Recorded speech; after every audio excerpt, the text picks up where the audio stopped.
Olá, já estamos de volta, 11 horas e 16 minutos aqui no meu, no seu, no nosso Goiás Agora, desta quarta-feira sensacional, já está aqui comigo, abrilhantando os nossos estúdios. Seja muito bem-vindo, doutor Arthur Magalhães, que veio tirar nossas dúvidas sobre cuidados que devemos ter e também os benefícios da ressonância magnética. Doutor, primeiramente, sua especialização, seja muito bem-vindo. Bom dia, obrigado, bom dia a todos que estão assistindo Goiás Agora.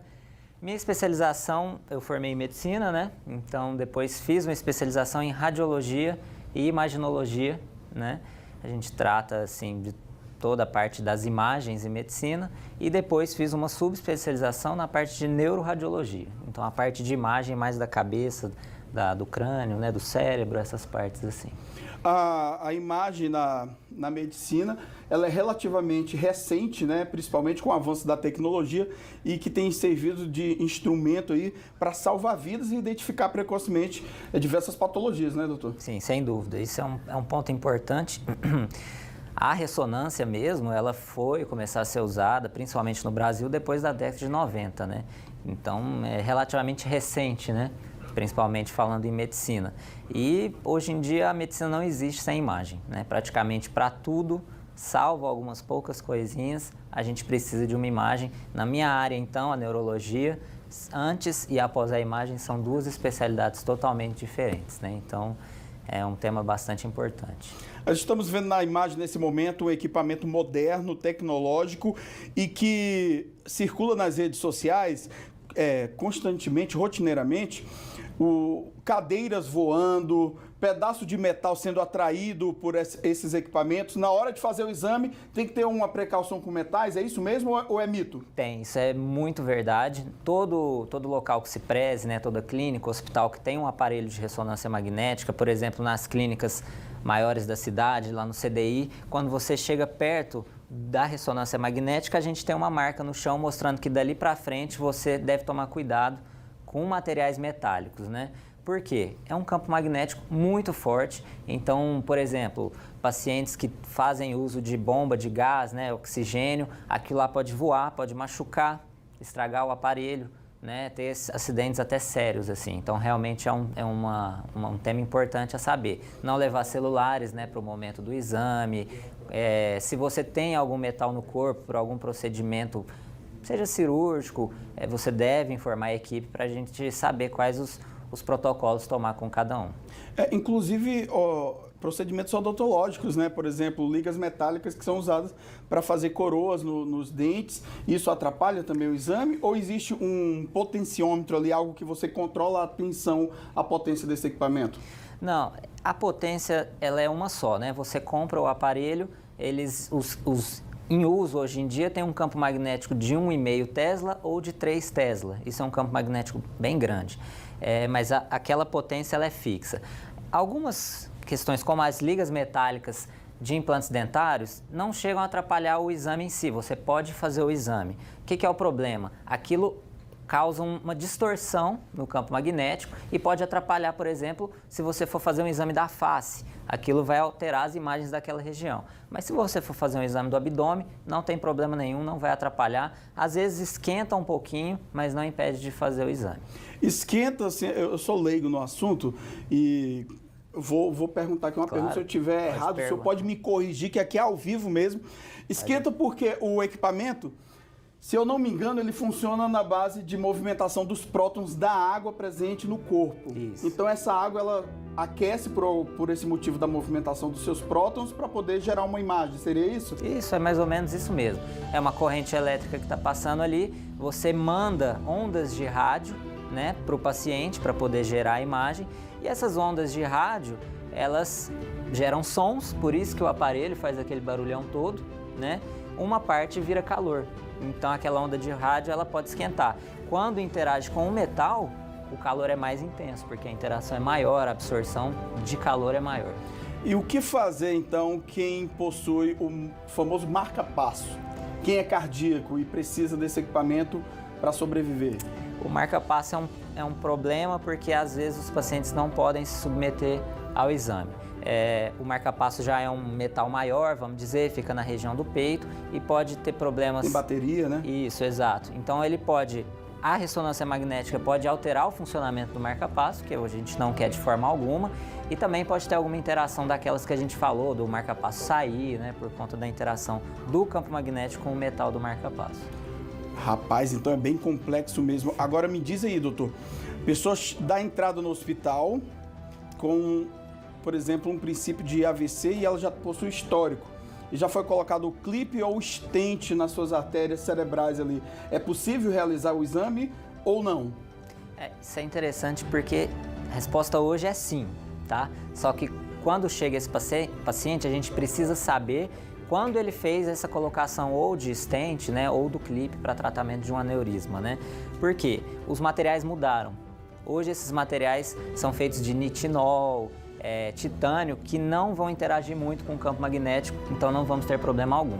De 95 para trás, os clipes que eram feitos as cirurgias de aneurisma eram ferromagnéticos mesmo, era puro ferro e aí tem uma interação importante, então esses pacientes não podem fazer a ressonância. Paciente dá entrada na emergência, uma situação hipotética, com um ferimento por arma de fogo.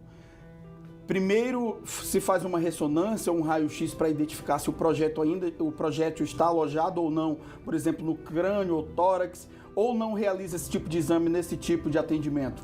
Isso é legal também de saber, porque assim, o projétil de bala de fogo, né? Então assim, ele é ferro puro também, então tem uma interação importante com o campo magnético. Quando o paciente precisa do exame e tem um histórico de projétil alojado, o que a gente faz? A gente faz um raio-x antes, a gente vê se aquele projétil está próximo a alguma área importante. Está próximo ao coração, está próximo à medula, né? Então, se tiver, a gente não realiza. Pode acontecer um pequeno deslocamento? Deslocamento e vai aquecer. Então, pode ter a lesão tanto por deslocamento, tanto por... Uma queimadura Isso. interna. Agora, por exemplo, tem um alojado na coxa, não tem problema. A gente faz o exame normalmente. Mas, no geral, os locais que tem os procedimentos padrão, a gente faz um raio-x antes para checar onde está o projétil. Existe um protocolo, Existe um protocolo. Interessante. Para você que está chegando agora na sua PUC TV, estamos tratando com o Dr. Arthur sobre imagens na medicina, principalmente a ressonância magnética, tirando algumas dúvidas aqui. Inclusive, doutor, existe a ultrassom com Doppler, realizado principalmente em pacientes que têm alguma patologia na tireoide. A ressonância magnética, ela pode ser usada para fazer uma avaliação desse órgão, dessa glândula? Pode. A tireoide é um órgão pequeno, né, que fica aqui no iniciozinho do pescoço, e o ultrassom é muito legal para a gente avaliar a tireoide porque ele faz uma avaliação bem precisa no local, né? Você coloca o probe que a gente fala, que o médico passa em você, coloca bem em cima, a gente tem imagens excelentes. Quando tem um bócio?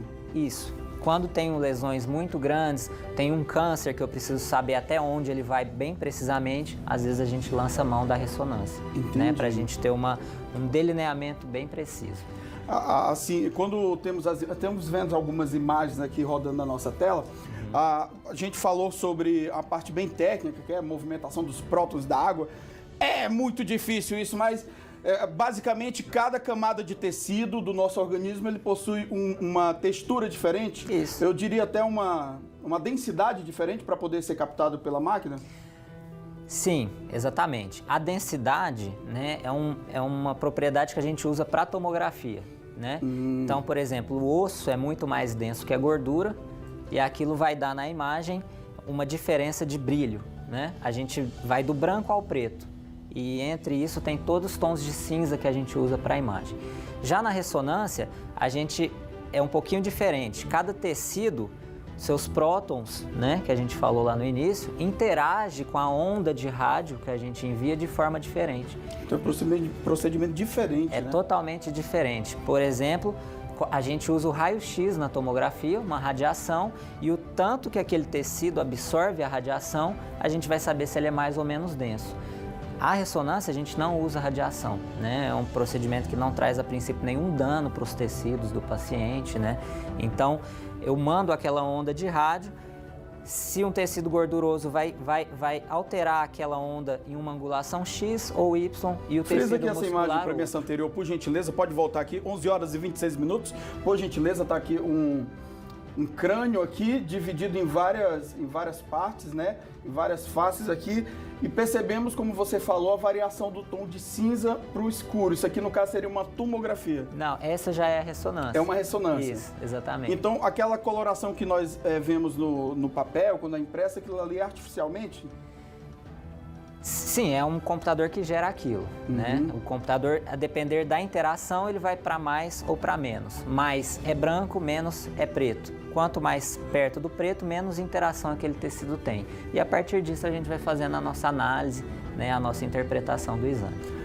Esse exame ele é realizado pré e pós-operatório. Durante uma cirurgia, talvez de crânio mais complexa, ele pode ser utilizado ali no centro cirúrgico ou não? Isso é interessante, isso é algo que tem sido usado hoje em dia, tá? Não é todos os locais, não são todos os locais que a gente tem acesso a isso, mas hoje em dia você pode fazer, a gente chama de salas híbridas, tá? Porque é uma sala de cirurgia e você tem um aparelho de ressonância magnética. Então você tem que ter cuidado com os materiais que você vai usar, porque não pode ter nada metálico. Só que isso é legal, por exemplo, um tumor cerebral muito grande. O médico está operando e ele faz a ressonância ali na hora para saber se ressecou tudo certinho, o tumor, sem pegar nenhuma parte de cérebro viável. Então isso existe hoje em dia, sim. Entendi. Por exemplo, nessa imagem aqui que estamos vendo, pode encher a tela nesse momento. Estamos vendo aqui um cérebro de uma pessoa. Se tivesse, por exemplo, um tumor, alguma coisa, ele ficaria em destaque nessa imagem e o médico faria esse laudo. Isso. No caso, vocês realizam um laudo para o médico especialista avaliar, seria isso? Isso, exatamente. O tumor iria alterar a anatomia normal, iria ter suas características próprias, né, de imagem, e a gente faz um laudo tentando delinear tudo, a gente tenta saber qual tumor que é, e dar todas as relações dele para o cirurgião poder programar a sua cirurgia, por exemplo, ou se vai tratar só com uma radioterapia, né? Então a gente é muito importante para essa definição de conduta. Eu sou apaixonado particularmente pela cardiologia, doutor. A cardiologia para mim é fascinante, fiz perfusão e transfusão por muito tempo, com a equipe Dr. Jader lá da Santa Casa, um abraço para toda essa equipe, Dr. Ciro também, equipe maravilhosa, tenho saudades. E me surgiu uma dúvida aqui agora conversando com você, que eu vou aproveitar e compartilhar com o nosso público, que é a seguinte. Em uma situação de trombose venosa, não identificado o local, uma ressonância pode achar esse trombo na veia, no interior da veia? Pode sim, sem dúvida. Até você falou de cardiologia, acho que é muito legal a gente saber que hoje existe ressonância magnética do coração, tá? Então tem sido cada vez mais usado. Lá no CDI mesmo tem uma equipe própria de cardiologistas que fazem o estudo desses exames. E aí, em relação ao trombo, o legal da ressonância é que você pode usar o contraste para ver se tem alguma falha de enchimento no vaso, que seria o trombo, né? Ele ocupa o vaso e o contraste que simula o sangue não preenche aquele vaso. E as alterações de sinal também nesse vaso, mesmo sem o uso do contraste, pode dar para a gente o diagnóstico de um trombo, que é diferente, por exemplo, da tomografia. Entendi. Então, assim, por exemplo, na hemodinâmica, o paciente ele é induzido um catéter até as suas coronárias para verificar ali a perfusão sanguínea no tecido do coração. Isso. A ressonância poderia fazer isso com o contraste que você falou, substituindo um procedimento mais invasivo ou não? Isso. Hoje em dia a gente usa muito a ressonância com contraste, ou até sem, né, como estudos pré, né? A gente vê se o paciente precisa ou não do estudo invasivo. Não diria que ela substitui, são estudos complementares, mas às vezes o uso de uma ressonância pode impedir que o paciente vá para um cateterismo, por exemplo, né? Que já é um procedimento invasivo. Sim. Ele tem suas excelentes aplicações, quando precisa tem que fazer, mas às vezes o paciente não é submetido a um procedimento sem necessidade. Para nós concluirmos, o tamanho, a dimensão do órgão, do tecido a ser avaliado interfere no exame de imagem ou não? Por exemplo, eu vou citar um exemplo, já que estamos falando de coração, no caso da eletrofisiologia. Ali no nó sinusal, eu consigo avaliar dentro do coração essa estrutura específica com precisão na ressonância, doutor? O nó sinusal é uma região bem pequena, né? É um grupo de células, vamos dizer. A gente sabe a região que ele está. Na ressonância eu não vejo o nó sinusal. Mas vê a região. Eu sei a região. Então, por exemplo, se eu tiver uma fibrose no coração próxima àquela região, talvez eu saiba o motivo da arritmia do paciente. Interessante, doutor, muito obrigado. Obrigado pela você. sua participação. Fico honrado em conversar com você. Sempre disponível. Tem um arroba aqui na tela do doutor, doutor Arthur Magalhães, está tirando dúvidas, vamos colocar agora as suas redes sociais. Tem um telefone também para contato, 62 32 21 8181, é isso? É isso, né? O Batistinha tem que trocar meu óculos. Vamos dar um jeito, né? Vamos dar um jeito. Volte sempre que precisar, tirarmos dúvidas, trazer informações importantíssimas para a nossa audiência. Nós falamos aqui do cinza para o escuro, né? Na tomografia. 50 tons de cinza, o senhor já assistiu? Tô brincando, doutor, não precisa responder. 11 horas e 32 minutos. Ô, doutor! Fala. Deixa eu falar pra você, o teu negócio que eu... Tem um velho enjoado aí em cima, É, você sabe. Eu tô fazendo negócio pro povo, já que pra permitido o chá. Eu tenho um chá de pau babado que ele é bom pra saúde. Isso não serve não, né, doutor? Ah, se falou que é bom, O vamos ver, chá de pau né? babado, ele faz Vamos bem. ver. Obrigado, Esse eu não doutor Arthur. conheço. 11 horas e 32 Obrigado. minutos. Chega aqui comigo, Paulão, que a polícia...